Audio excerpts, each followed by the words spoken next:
Okil, azken finean da, artisau desberdinen erakusleio bat.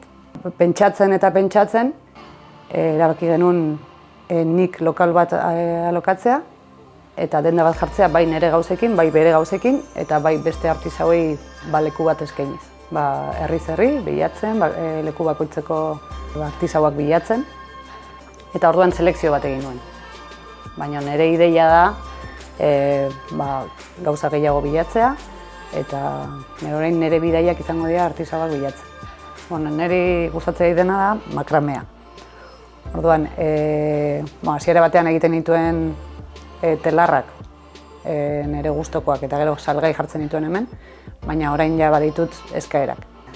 Dendan dauden altzairu guztiak, Oskarrek egin ditu neurrira, nik eskatutako neurrira, eta horiek ere saldu daitezke beste bezeroei, baina gero aurkitu daitezke ere bai, beak diseinatutako altzairuak egur berziklatuarekin.